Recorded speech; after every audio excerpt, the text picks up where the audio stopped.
It is day 186 of the second Trump administration. And today, Deputy Attorney General Todd Blanche, who used to be Trump's personal attorney, well, he met with Ghislaine Maxwell. You know who she is, the former associate of Jeffrey Epstein.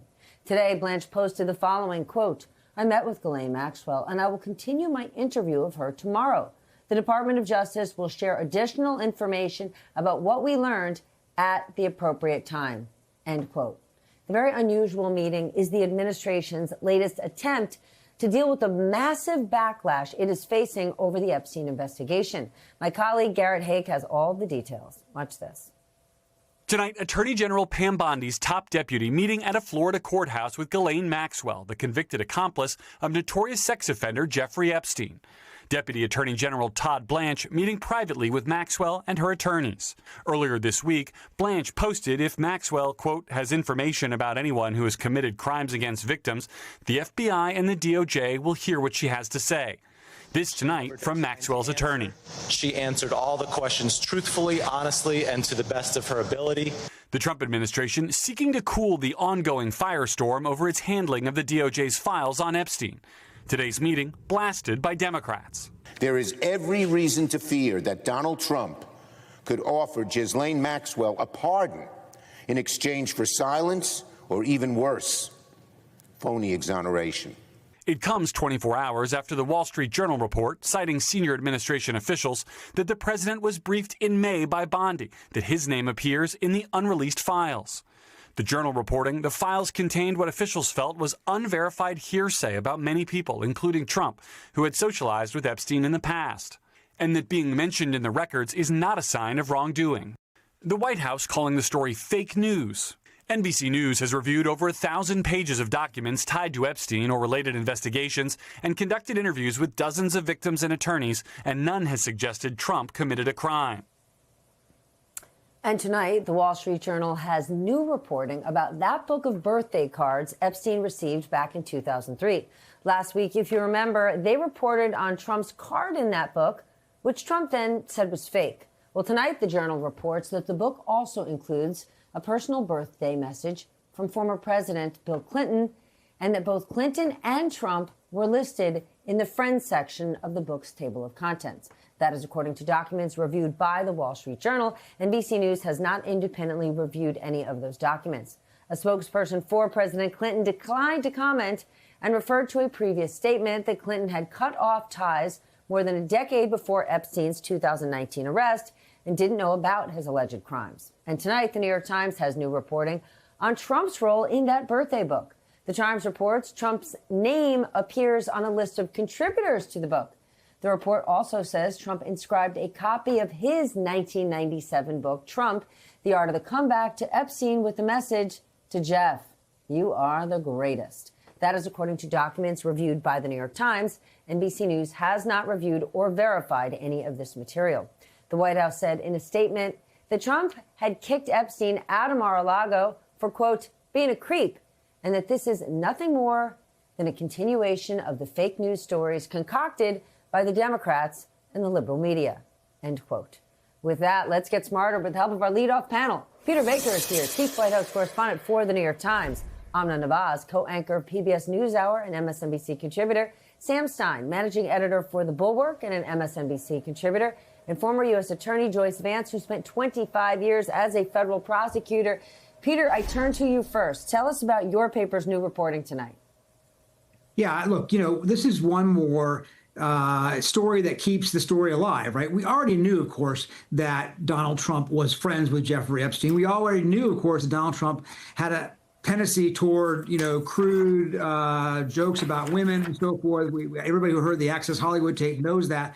But to continue seeing the drip, drip, drip of revelations about, what that relationship was like with Jeffrey Epstein is exactly what the White House doesn't want at this point. They would like this to go away. They're trying to do everything they possibly can to shift attention away.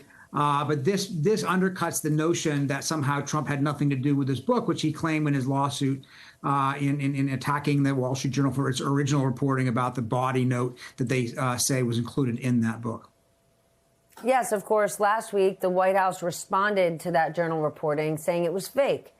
But now the Journal is reporting new content not just about Epstein's connection to President Trump, but now his connection to President Clinton.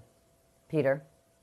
Yeah, absolutely. Again, we knew that President Clinton had also spent time with Jeffrey Epstein. This has been something that was embarrassing to former President Clinton as well. And this is one reason, by the way, that the MAGA base is so interested in the Epstein files in order to look and see that there's anything there about Clinton that would be embarrassing. So this is in some ways, of course, about the elites who had, hung around with this billionaire financier who obviously had a very dark side to his life. Questions have always been, what do these people around him know about that? And if they did know about it, what did they say about it? Did they do anything about it? There's no evidence, of course, that either Donald Trump or Bill Clinton necessarily did anything wrong here. But I can imagine that the MAGA base will go, will be focused on the revelation about Bill Clinton being in that book and use that to further, the demands for more information from those files that have not been released. Sam, Rupert Murdoch is no dummy. The reporting about Donald Trump came out a week ago. Bill Clinton came out now. How do you expect Trump allies to approach or grab onto this new Clinton story, especially since last week they took the whole book and the current president's involvement with it and said, oh, well, that's all fake. Are they going to be saying the same thing now? Probably not. This creates a conundrum, I suppose, because as Peter notes, they've long suspected and known that Bill Clinton had an association with Jeffrey Epstein. Other famous and powerful men in politics and in business had associations with Jeffrey Epstein. This was the whole reason for this push for maximum disclosure of the Epstein files. Now that Trump has caught up more thoroughly than we imagined, it's creating these complications. And so first, you had this insistence that the letter that Trump wrote to Epstein for his 50th birthday was fake, that it didn't sound like him, that, of course, Trump never doodled, never wrote poems. Now what you're seeing tonight is that, well, we don't know if it's fake or not because the Wall Street Journal won't show us the primary documentation. So J.D. Vance, vice president, was out tonight saying, we just don't know anything. And J.D. Vance also, I would say, tellingly said in his tweet that they suspect the Wall Street Journal is going to have dribs and drabs of more stories in the weeks ahead. And, that to me suggests that the vice president and certainly the administration knows that there is actual information, real tangible reporting that is to come, that the reporting is not fake, that it is real or based off of documentation. They want to see it. They want to try to discredit it. But look, like you said, Rupert Murdoch's no dummy. They wouldn't have run that first story if they hadn't lawyered it to death, if they weren't completely sure of its validity. And I'm sure they think that they're on solid legal ground and gearing up for a big-time fight. And of course, J.D. Vance did not know Jeffrey Epstein. He didn't know anybody in that circle. He wasn't in it. He was miles and miles away from it and way younger. So even if he's defending the White House now, he knows he's going to be clean. Joyce, new topic. Can we talk about this visit between Ghislaine Maxwell and Todd Blanche? Unusual at best, but what do you make of it? I mean, when you heard Chuck Schumer, how this thing could resolve, Ghislaine Maxwell is looking to get pardoned. She is looking to get out of jail. And President Trump is looking to get his name separated far, far, far away from Epstein. And right now, he can't seem to do it on his own. But Ghislaine Maxwell could help him. This meeting looks an awful lot more like a joint defense agreement being conducted between defense lawyers than it looks like the Deputy Attorney General, the number 2 individual at the Justice Department, conducting DOJ's business. I can't remember a DAG ever going out in the field to interview a witness who's in custody, particularly in a situation where there's not even an active case involved. So this is so extraordinary from so many different angles that it's very difficult to understand what the legitimate purpose behind this is. And ultimately, look, if you're doing a witness like this, a witness who's custodial, who you think perhaps could bring on new cases, that's unlikely here because everything would be out of the statute of limitations. But assume it is. What you do is you take in the prosecutors who know the case best, the people who understand when a witness like Maxwell might be lying, something she's been accused of doing in the past. And Todd Blanche is not someone who knows the details with such intimacy, but unfortunately, DOJ has fired the prosecutor, the lead prosecutor on this case, Maureen Comey. She was not available to conduct this interview. If it was going to happen, it should have been a prosecutor, not the number 2 person in the department.